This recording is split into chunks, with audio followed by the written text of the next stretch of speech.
Okay.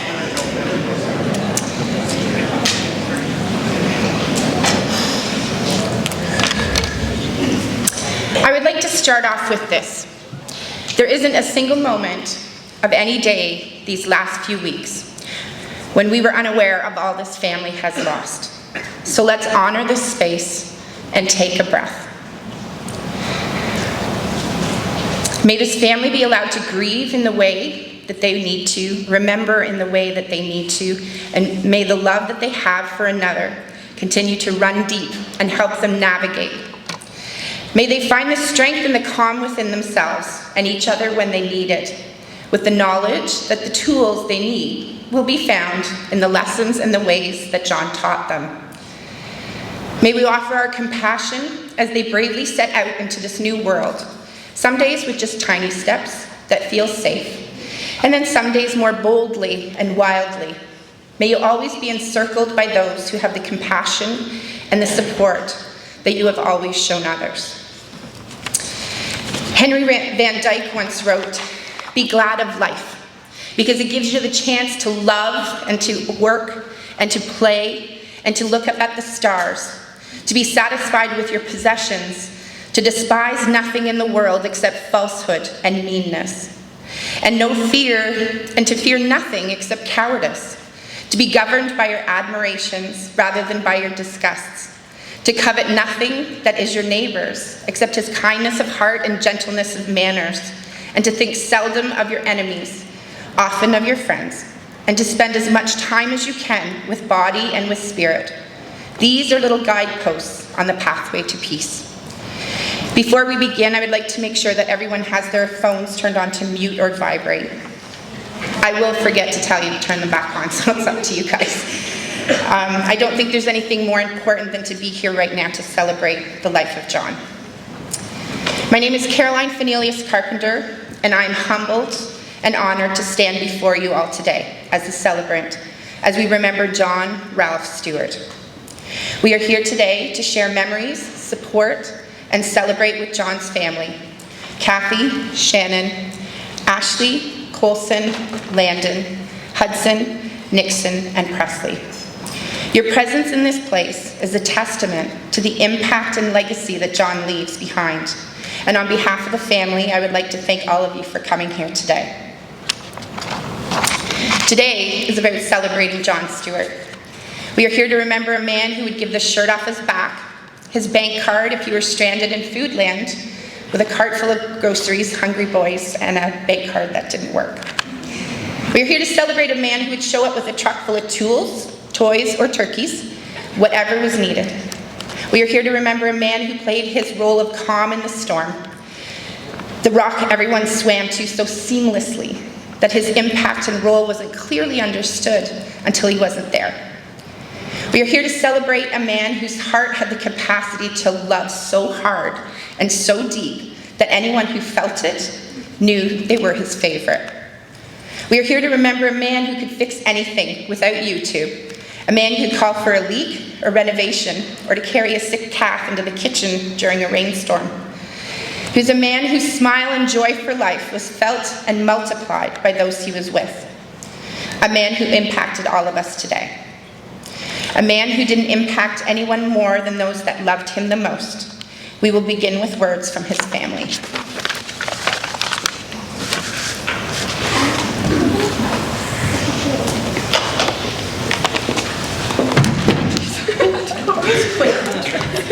I was going to do that. You took away my part. Do you want to try? Can you go first? Yeah, I can go first. Honestly, I'm really nervous, so.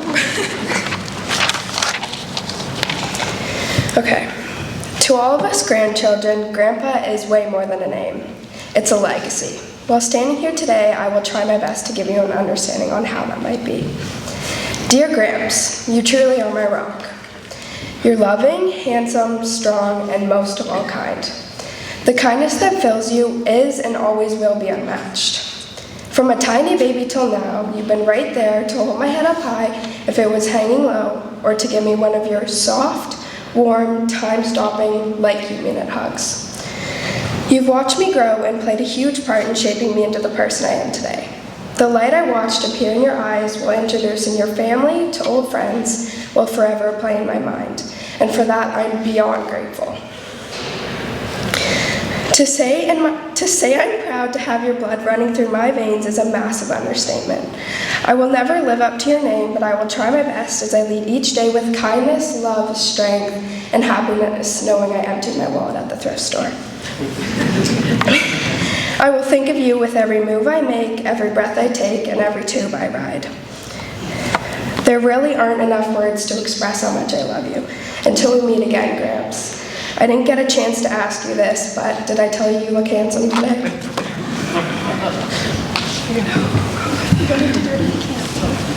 You try. I got you. I'll be right here.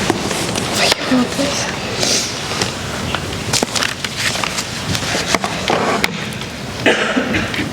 It's gonna take forever.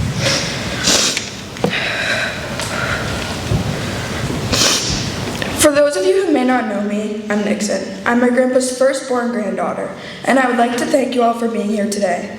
It is so nice to see all the faces of those who loved and cared for my grandpa throughout his life. My grandpa was my biggest supporter, the one person who always knew how to make me smile no matter what, and one of the strongest people I knew. He was always there for me when I needed him, whether it was a quarter or two for the gumball machine, a ride to hockey, on occasion a hockey coach, or a nice big hug when it felt like my world was falling apart. God, what I would do for one of those hugs right now. I will never forget all the times he would take me out on the boat. He taught me how to wakeboard, and no matter how many times I fell and wanted to give up, he would always say, "Try one more time, you've got this." Or all the times he would take us tubing. We always said there was a start of the summer grandpa and an end of the summer grandpa, because believe me, by the end of the summer, I'm pretty sure we spent more time swimming to get back on the tube than we did actually tubing.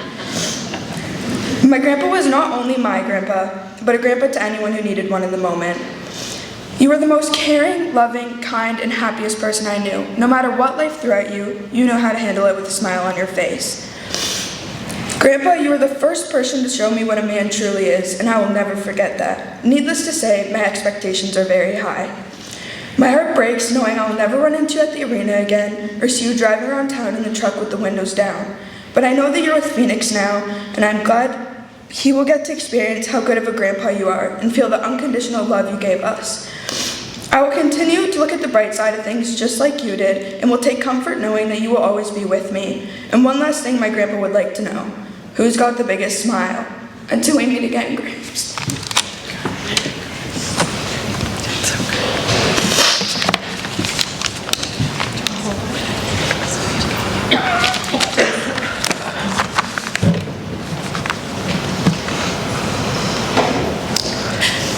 How do I even begin to sum up the life of the man who meant the world to me? How do I sum up the life of the greatest man I've ever known? I'm at a loss for words. I think we have all been in complete denial. We've felt gutted, robbed, angry, sad, mad, and confused. We've been trying to go through the motions, but I think most of us still feel like this is just a bad dream. It hits us all at different times in different ways. Nothing will ever be the same. He wasn't just a dad, grandpa, and husband in our eyes. He was the glue that held us all together. His strong, silent presence was just a given. I guess I knew eventually this day would come, but I never thought this was how the story would end. That he would leave us so soon, so suddenly on a holiday we all cherished so much. No matter how hard I've tried for the last 2 weeks, the words just wouldn't come. My memories are buried somewhere deep in my soul as if to protect me from the inevitable pain that's coming. When everyone goes back to their day-to-day lives and it really sinks in that he's never coming back, the grief will hit us all like a ton of bricks.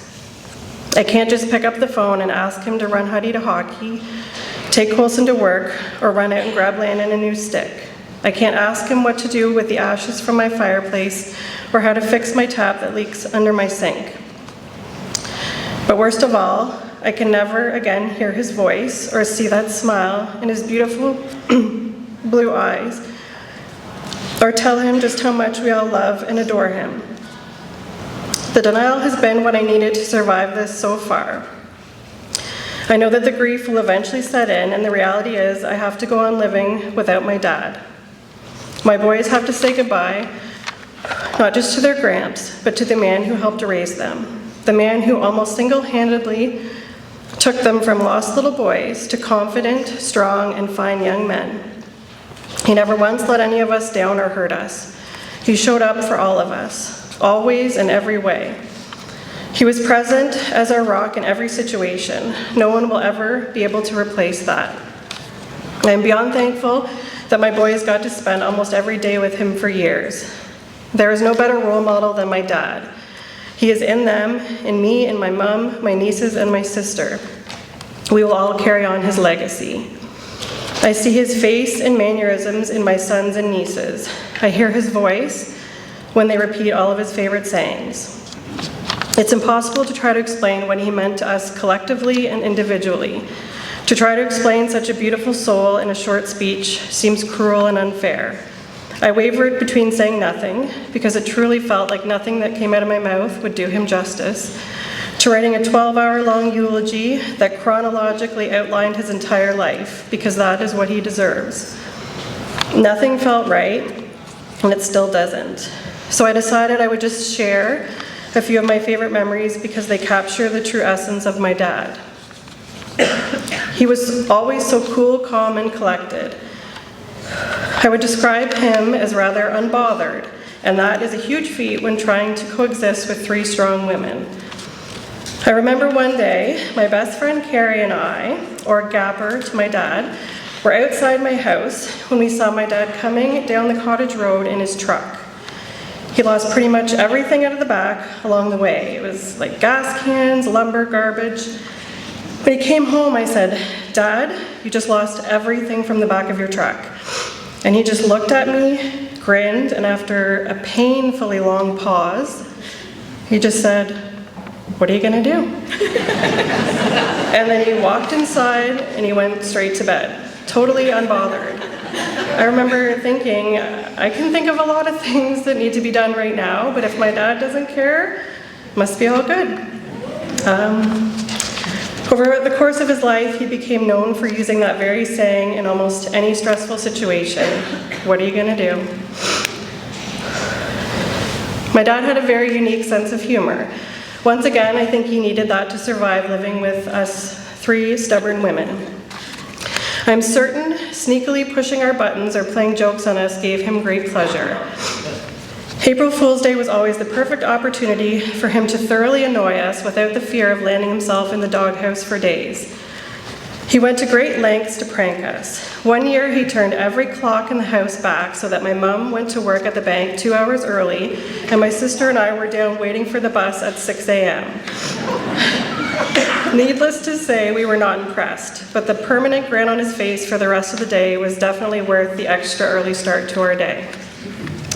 You'd think we would learn our lesson after that stunt, but the very next year, he had my sister and I up at the crack of dawn, waving at the end of our road to our grandparents who were just getting home from Florida.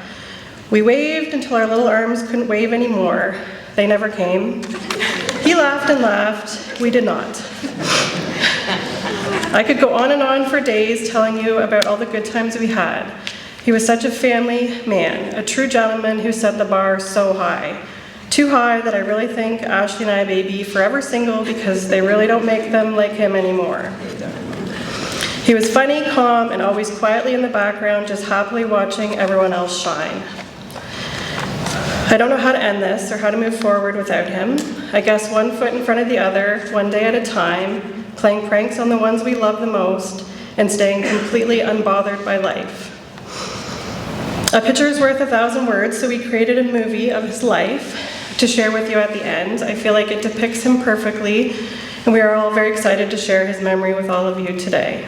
There will be tears and many sad faces throughout the room, but my dad would want us all to ask all of you once again, who's got the biggest smile?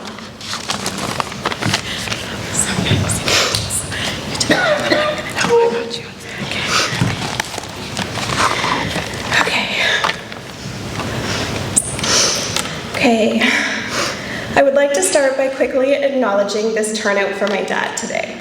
To see you all show up for him and show up for our family, I'm sure says more about the man that my dad was than any words of mine ever could. But I guess I'll give it a try. To be perfectly honest, attempting to write anything about my dad in the past tense hurts so badly. So after many failed attempts, and when nothing seemed enough, I've just decided to talk a little bit about what life was like with my dad. From the day I was born until the day he passed, I was loved by the strongest, sturdiest, steadiest, funniest, most affectionate man in this world. And I knew it every single day. I knew it in the way I watched my dad love my mom and my sister who came before me. I knew it in the moments together snuggled up on the couch sick, watching Flintstones and eating tomato soup.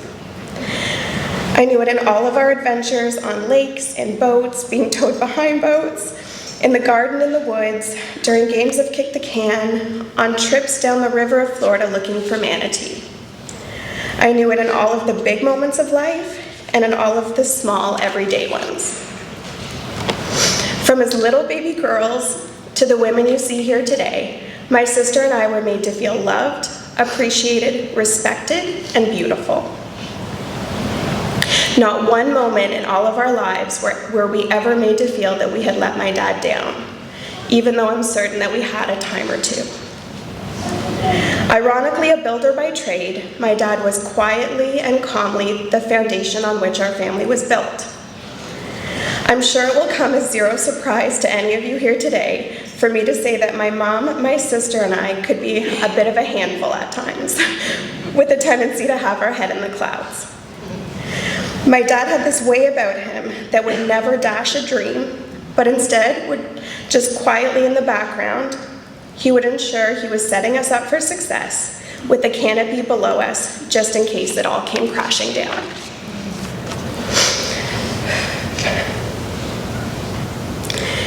It is likely because of that the day I lost my dad was the scariest day of my life so far.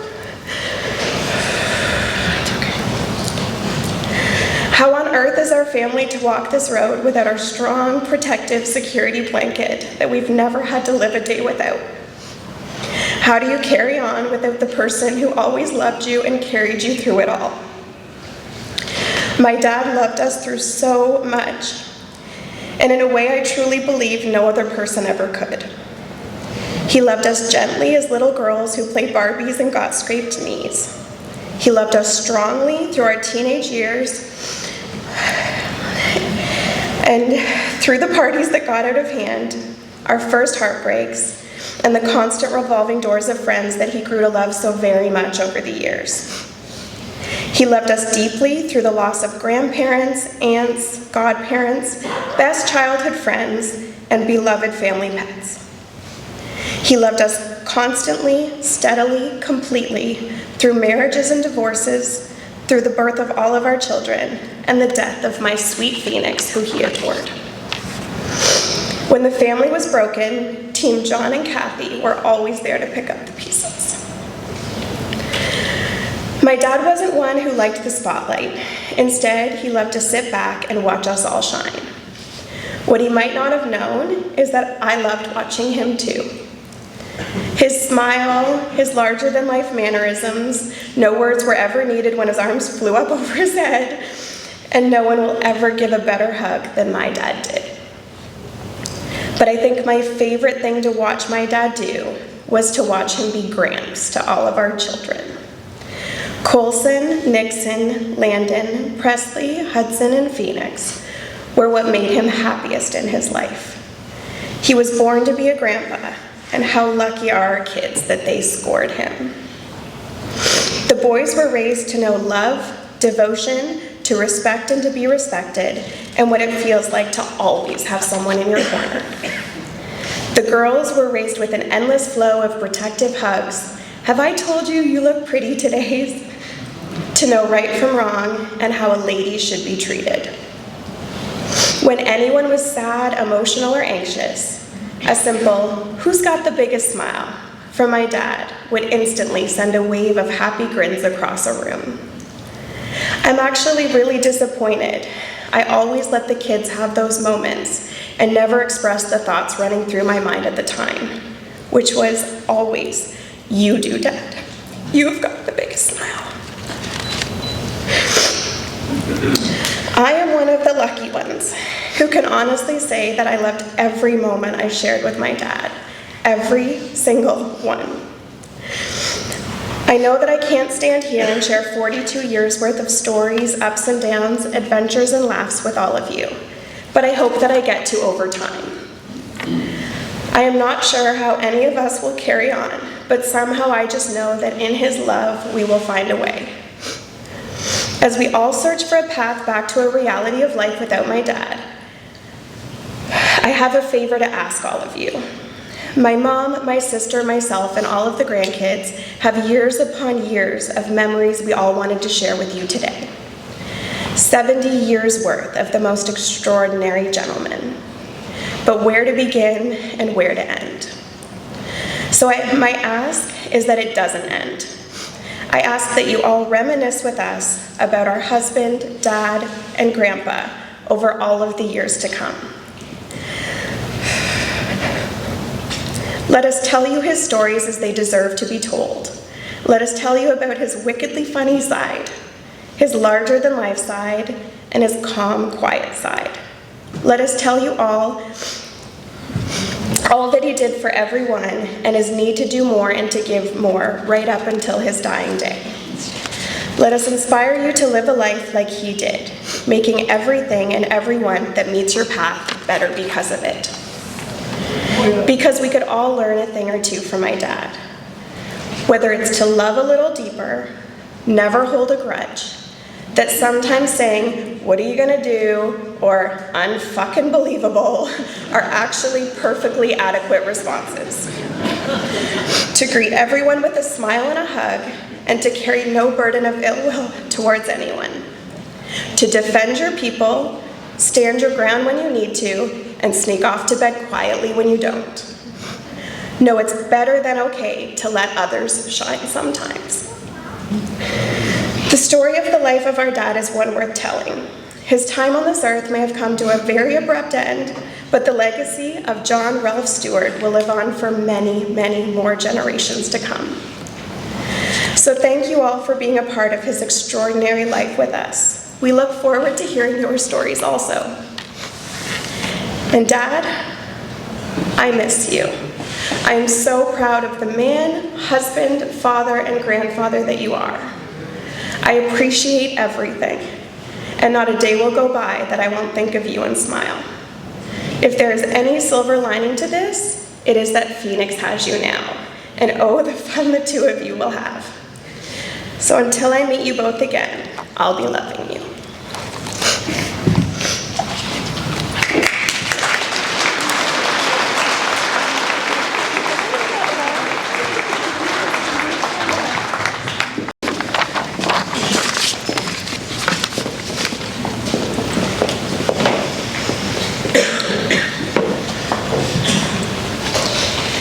Death at any time is difficult.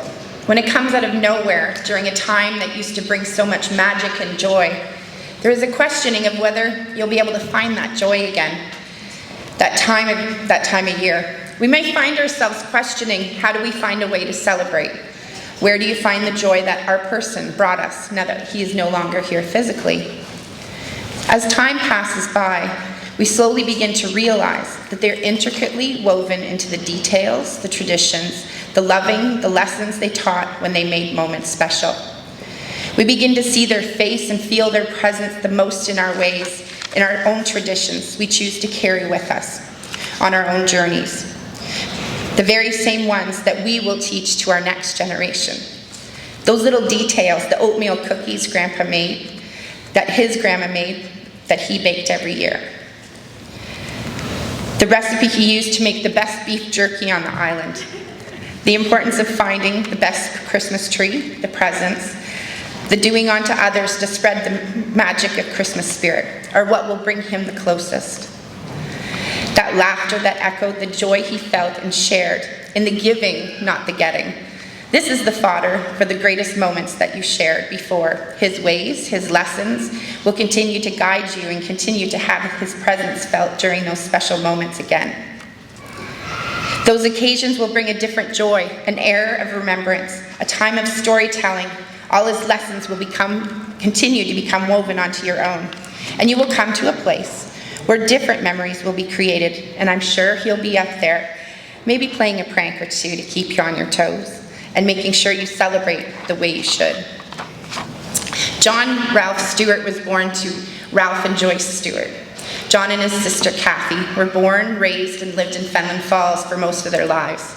The Stewart family lived on Queen Street, and the walks to school included Lynn R. Scott, Dave Elliott, Gary, and Reg Harvey. The new public school was so close, the first days John tried to run home during recess. When the arena was built on the corner of John and Bond, John's dad, Ralph, played a significant role, along with Mary Baker, Hugh McNamara, Don Folks, and many others. While it was being built, Saturday nights were spent with the kids raking the sand to level it out or collect scrap. The whole town would show up.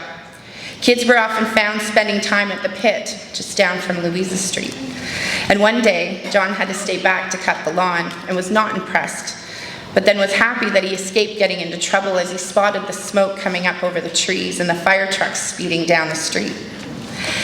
Growing up, good times and happy memories were had with John's cousin Dan. John's sister Kathy, and Dan spent a lot of time at their grandparents' farm. Grandpa Stewart was from England. He was a vet and a pilot from World War I, which led to John's path wanting to become a pilot. Time at the farm was spent building tree forts, teaching their dogs Skippy and Buck to climb up the tree, though they were never really that great coming down the tree, and they'd have to carry them down. They would row across Sturgeon Lake to the marsh to catch and bait frogs for their dads in an old punt rowboat that took 2 people to get there, one to row and one to bail the boat out. One Christmas, Kathy, John, and Dan skated across Sturgeon Lake to Long Beach, encountering pressure cracks and less than enthusiastic parents as they arrived home exhausted, but so full of pride from their adventure. Another time, Dan and John slept in their great-grandfather's barn after mistaking a skunk for a groundhog who didn't like to be cornered in the bramble bush, facing 2 rambunctious 10-year-olds with a pellet and Daisy BB gun in hand. When John was 17, he met Kathy Barkwell, who was 16. The pair became fast sweethearts. John was fiery when it came to protecting and showing his love of Kathy, and many hours were spent at the rink. To say John loved hockey and loved Kathy would be an understatement. One year, all the girlfriends of the Fenelon Flyers were asked to try out to be Miss Fenelon Flyer. They had to shoot the puck into the net, interviewed and asked questions about hockey. Kathy came out the winner, and John was so proud. There were 2 pictures by John's bedside, their wedding picture and the picture of John with Miss Fenelon Flyer sitting on his lap. John worked hard as a contractor and Kathy worked in the bank, but then after Shannon and Ashley arrived, Kathy entered the world of real estate. Good times were spent as a family at hockey tournaments with the old Flyer families, which took them to Cuba, across the US and Canada. Man, the tales those buses, hotels, and players could tell. I hope they are shared many times over today. Another place John loved was the hunting camp up from Flynn's Corners.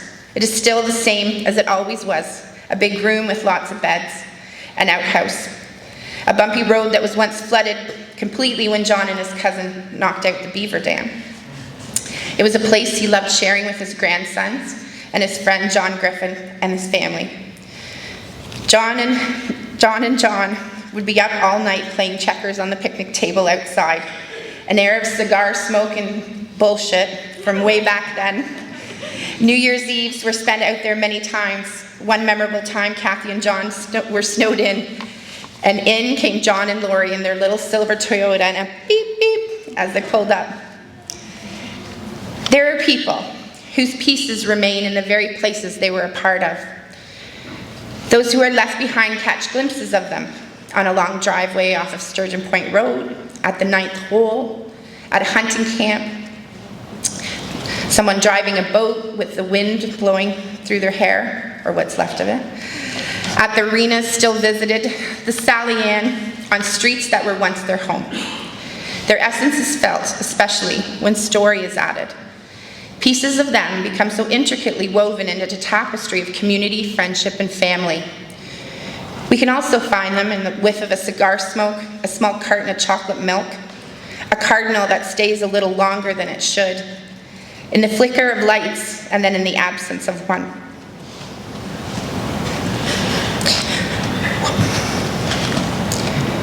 We can taste it in the first mouthful of a gazpacho that used 5 heads of garlic instead of 5 cloves.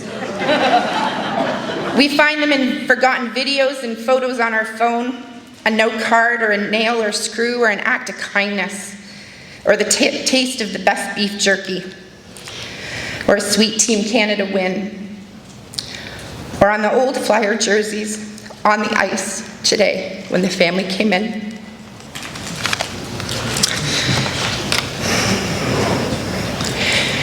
John will be found in every corner of this arena and in pieces of others as the kids and the next generation take to the ice. All you have to do is look up to the top and you will see them, the hockey dads and grandpas. John will be right there in the middle, riding on memories of the games that they themselves played 100 years ago as they watch their own, rubbing the hair that they have left. A few F-bombs may escape, their eyes sparkling with a pride when the hockey gods are in our favor. And their breath, which once had the faint smell of whiskey or beer, now comes with Tim Hortons coffee. The past intersected and the connections created by the generations that have come before run deep. How lucky were all our kids that each had a piece of John. And like Huddy said, he was like community grandpa. Always there with a pat on the back, a loonie, a ride, a meal barbecued to perfection, and a hug if needed, or some words that needed to be told as well. Donna Ashworth wrote, "When you've lost someone that you love, do not make the mistake of living in sadness or living small to honor their absence.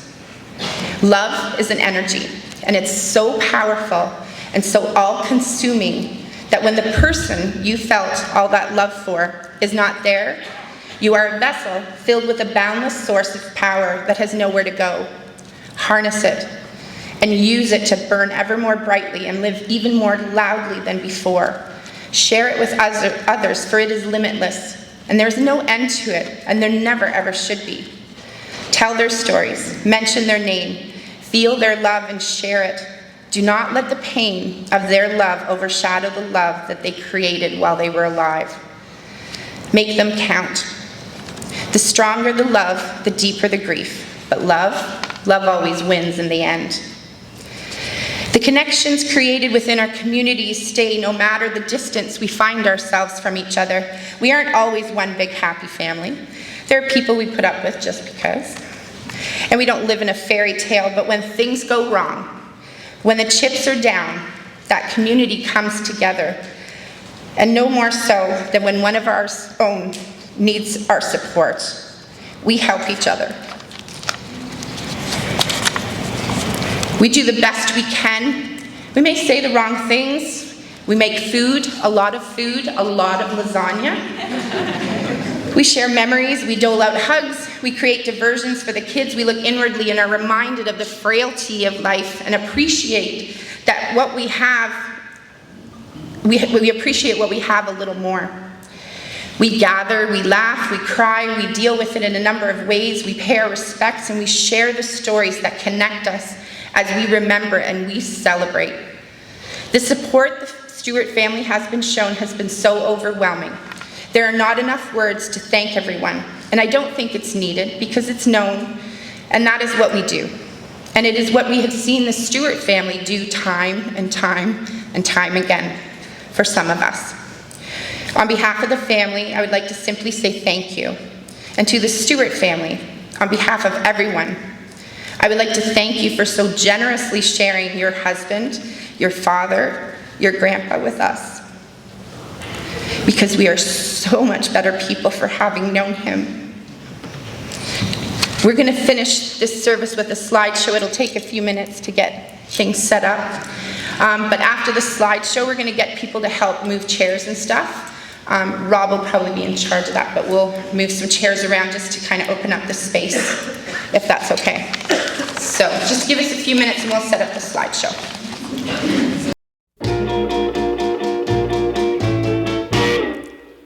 Only you can make this world seem right. Only you can make the darkness bright. Only you and you alone can thrill me like you do, and to fill my heart with love for only you. Only you can make this change in me. For it's true, you are my destiny. When you hold my hand, I understand the magic that you do. You're my dream come true, my one and only you. Only you can make this change in me. For it's true, you are my destiny. When you hold my hand, I understand the magic that you do. You're my dream come true, my one and only you.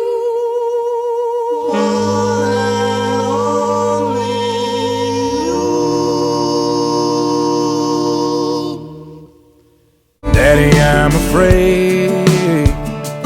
Won't you stay a little while? Keep me safe, 'cause there's monsters right outside. Daddy, please don't go. I don't wanna be alone, 'cause the second that you're gone, they're gonna know. Before he went to bed, he grabbed my hand and said, just 'cause I'm leaving, it don't mean that I won't be right by your side. When you need me, when you can't see me in the middle of the night, just close your eyes and say a prayer. It's okay, I know you're scared when I'm not here, but I'll always be right there. Even though I'm leaving, I ain't going nowhere. Happy birthday to you. Happy birthday to you.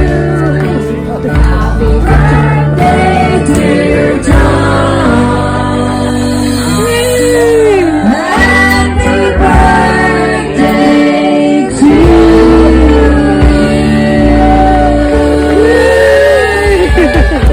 It sits above the mantel on a couple rusty nails, and it's worth a bunch of money, but it damn sure ain't for sale. The good Lord only knows all the stories it could tell. Granddaddy's gun, he bought it new out of a Sears and Roebuck catalog, and it shot a mini shell over the top of an old bird dog. and it backed the burglar down when Grandma took the safety off Granddaddy's gun. It's just a double-barrel 12. The stock is cracked and it kicks like hell. It wouldn't mean what it means to me to no one. I can hear his voice when I put it to my shoulder. A gun's like a woman, son, it's all how you hold her. He taught me a whole lot more than how to hunt. And one of these days I'll pass it on to my son, Granddaddy's gun.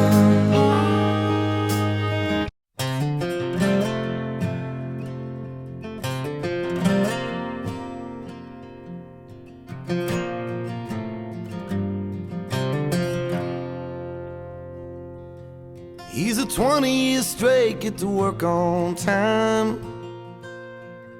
He's loved one woman for all his life. He's a shirt off his back, give you his last time. He's strong.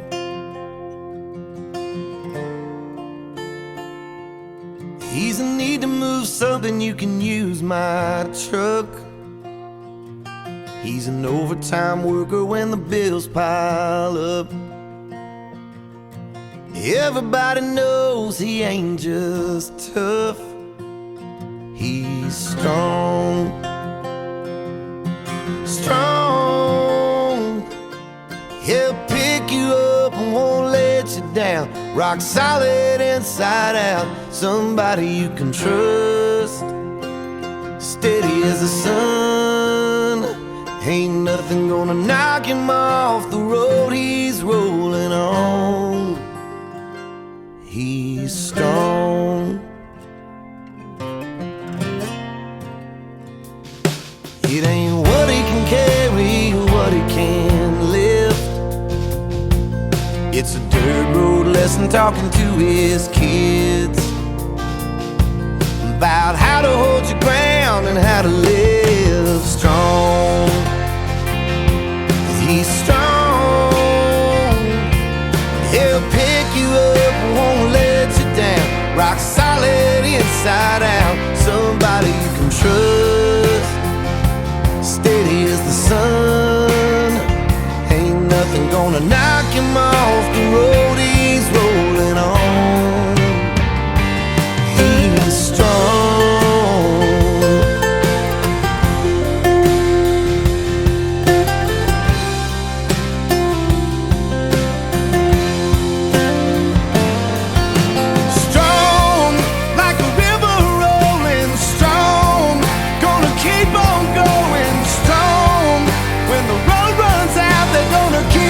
Talking about how he was strong.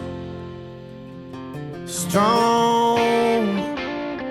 He'll pick you up and won't let you down. Rock solid inside out. Somebody you can trust. Steady as the sun. Ain't nothing gonna knock him off the road he's rolling on. He's strong.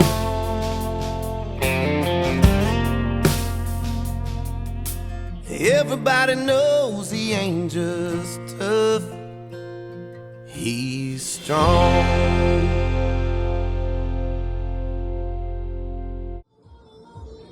Good times, bad times, and you did it. It's fucking amazing. Thank you.